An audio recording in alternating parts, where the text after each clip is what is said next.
Hi friends, ಇವತ್ತಿನ recipe green piece masala ಹೇಗೆ ಮಾಡೋದು ಅಂತ ನೋಡ್ಕೊಳ್ಳೋಣ. ಸೊ ಮೊದಲಿಗೆ ಗ್ರೀನ್ ಪೀಸ್ ಹಸಿ ಬಟಾಣಿ 1 ಕಪ್ ತೊಗೊಂಡಿದ್ದೀನಿ. ಹಾಗೆ ಈರುಳ್ಳಿ, ಒಂದು ಸಣ್ಣ ಮೀಡಿಯಮ್ ಸೈಜಿನ ಈರುಳ್ಳಿ, ಹಾಗೂ ಒಂದು ಟೊಮ್ಯಾಟೊ, ಒಂದು ದೊಡ್ಡ ಟೊಮ್ಯಾಟೊ, ಹಾಗೆ ಕಸ್ತೂರಿ ಮೇಥಿ, ಹಾಗೆ ಚಕ್ಕೆ ಮತ್ತು ಲವಂಗ, ಬೆಳ್ಳುಳ್ಳಿ, ಶುಂಠಿ, ಇದು ಒಗ್ಗರಣೆಗೆ ಒಂದು ಸ್ವಲ್ಪ ಈರುಳ್ಳಿ. ಸೊ ಇದ್ರ ಜೊತೆಗೆ ಅಚ್ಕಾರದ ಪುಡಿ ಮತ್ತು ಧನಿಯಾ ಪುಡಿ ಹಾಗೆ ಗರಂ ಮಸಾಲ ಇವು ಮೂರನ್ನು ಹಾಕೋತೀನಿ. ಸೊ ಅದು ಮಾಡ್ತಾ ನಾನು ತೋರಿಸ್ಕೊಡ್ತೀನಿ.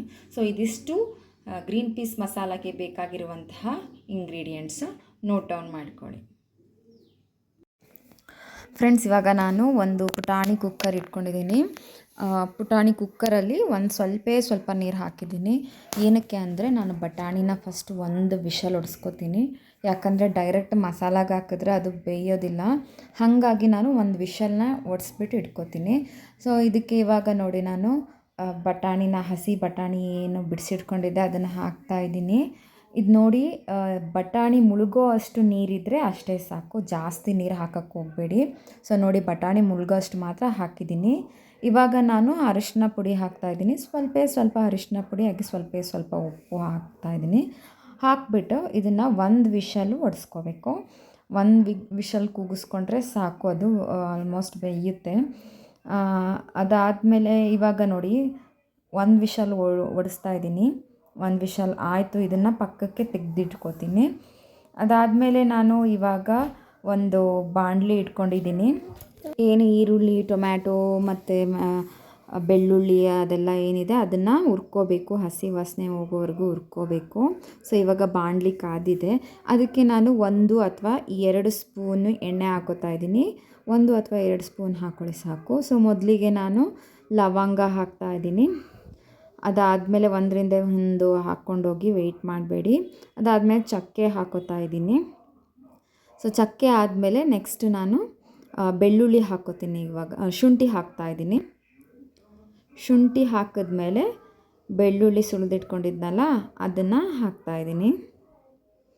ಅದಾದಮೇಲೆ ನಾನು ಇವಾಗ ಸ್ವಲ್ಪ ಹಾಗೆ ಫ್ರೈ ಮಾಡ್ಕೊತಾ ಇದ್ದೀನಿ. ಜಾಸ್ತಿ ಏನಿಲ್ಲ, ಸುಮ್ಮನೆ ಹಿಂಗೆ ಕೈ ಆಡ್ತಾಯಿದ್ದೀನಿ. ಸೊ ಅದಾದ ನೆಕ್ಸ್ಟ್ ನಾನು ಒಂದು ಈರುಳ್ಳಿ ಕಟ್ ಮಾಡಿ ಇಟ್ಕೊಂಡಿದ್ನಲ್ಲ ಆ ಈರುಳ್ಳಿನ ಹಾಕ್ತಾಯಿದ್ದೀನಿ.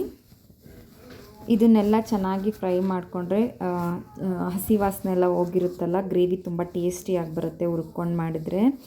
ಹಾಗಾಗಿ ನಾನು ಇದರಲ್ಲಿ ಇವೆಲ್ಲನೂ ಸೇರಿಸಿ ಹುರ್ಕೋತಾ ಇದ್ದೀನಿ.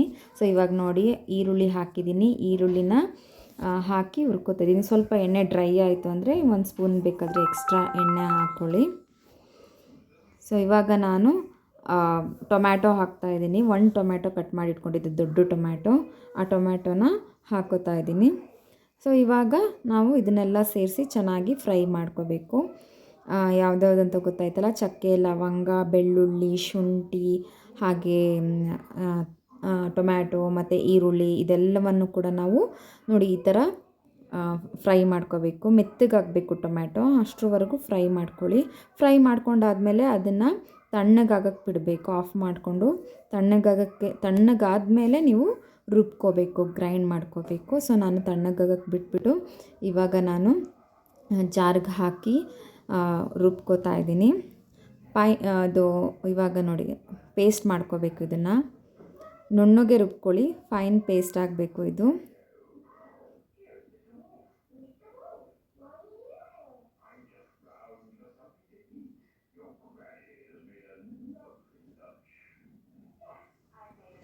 ಸೊ ಇವಾಗ ರುಬ್ಬಿ ಆಗಿದೆ ನೋಡಿ, ಈ ರೀತಿ ಪೇಸ್ಟ್ ಆಗಿದೆ.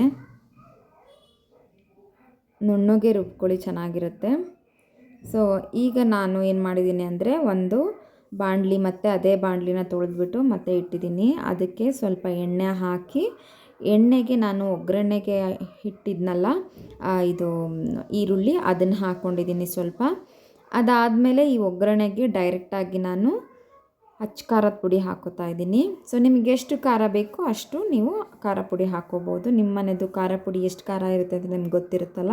ಸೊ ನಿಮ್ಮ ಖಾರಕ್ಕೆ ತಕ್ಕನಂಗೆ ನೀವು ಖಾರ ಪುಡಿ ಹಾಕ್ಕೊಳ್ಳಿ. ಅದಾದಮೇಲೆ ಸ್ವಲ್ಪ ಧನಿಯಾ ಪುಡಿ ಹಾಕ್ತಾಯಿದ್ದೀನಿ.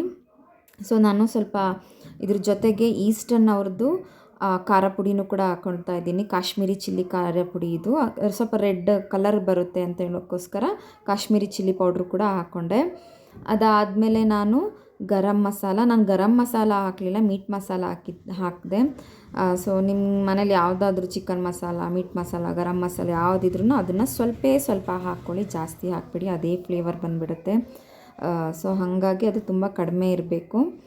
ನಾನಿವಾಗ ಮೀಟ್ ಮಸಾಲ ಸ್ವಲ್ಪ ಹಾಕ್ಕೊಂಡಿದ್ದೀನಿ. ಅದಾದಮೇಲೆ ಇದನ್ನು ಸ್ವಲ್ಪ ಹಾಗೆ ಫ್ರೈ ಮಾಡ್ಕೊಳ್ಳಿ, ಜಾಸ್ತಿ ಉರಿ ಕೊಡಬೇಡಿ, ಸೀದೋಗ್ಬಿಡುತ್ತೆ. ಲೋ ಫ್ಲೇಮಲ್ಲೇ ಇರಲಿ ಈ ಖಾರ ಪುಡಿ ಎಲ್ಲ ಹಾಕಬೇಕಾದ್ರೆ. ಸೊ ಇವಾಗ ನಾನು ಈ ಮಿಕ್ಸ್ಗೆ ನೆಕ್ಸ್ಟ್ ನಾನು ರುಬ್ಕೊಂಡಿದ್ನಲ್ಲ ಆ ಮಸಾಲಾನ ಇದಕ್ಕೆ ಡೈರೆಕ್ಟಾಗಿ ಆ್ಯಡ್ ಮಾಡ್ತಾಯಿದ್ದೀನಿ. ಸೊ ಇಲ್ಲಿವರೆಗೂ ನೀವು ಫ್ಲೇಮ್ನ ಮೀಡಿಯಮ್ ಅಥವಾ ಲೋ ಫ್ಲೇಮಲ್ಲೇ ಇಟ್ಟಿರಿ, ಯಾಕಂದರೆ ಖಾರ ಪುಡಿ ಡೈರೆಕ್ಟಾಗಿ ಹಾಕಿರೋದ್ರಿಂದ ಸೀದೋಗೋ ಚಾನ್ಸಸ್ ಇರುತ್ತೆ. ಹಾಗಾಗಿ ಲೋ ಫ್ಲೇಮಲ್ಲಿ ಇಟ್ಟಿರಿ. ಸ್ವಲ್ಪ ಅದು ಒಂಚೂರು ಕಾದಂಗೆ ಆದಮೇಲೆ ಈ ಮಸಾಲಾನ ಹಾಕ್ಬಿಡಿ. ಸೊ ಇವಾಗ ನೋಡಿ ನಾನು ಮಸಾಲಾನ ಹಾಕೋತಾ ಇದ್ದೀನಿ. ಸೊ ಅದು ಜಾರಲ್ಲಿ ಏನಿರುತ್ತಲ್ಲ ಮಸಾಲ, ಅದಕ್ಕೆ ಸ್ವಲ್ಪ ನೀರು ಹಾಕೋತಾ ಇದ್ದೀನಿ.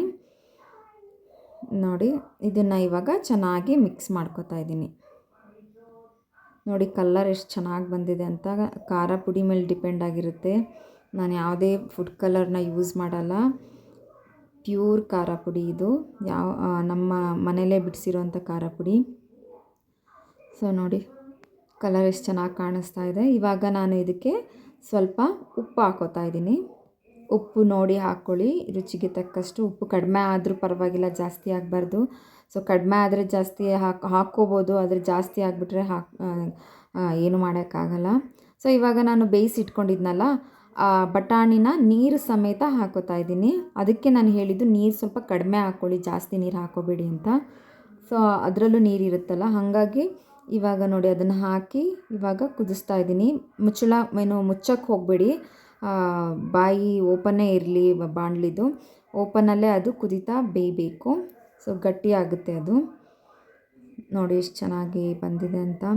ಇವಾಗ ಆಗಿದೆ, ಇದು ಕುದ್ದಿದೆ. ಲಾಸ್ಟಿಗೆ ನಾನು ಸ್ವಲ್ಪ ಕಸೂರಿ ಮೇಥಿ ಹಾಕ್ತಾಯಿದ್ದೀನಿ. ಅದಾದಮೇಲೆ ಸ್ವಲ್ಪ ಕೊತ್ತಂಬರಿ ಸೊಪ್ಪು ಕಟ್ ಮಾಡಿ ಹಾಕ್ಕೊಂಡೆ. ನೋಡಿ ಎಷ್ಟು ಚೆನ್ನಾಗಿ ಬಂದಿದೆ ಕಲರ್.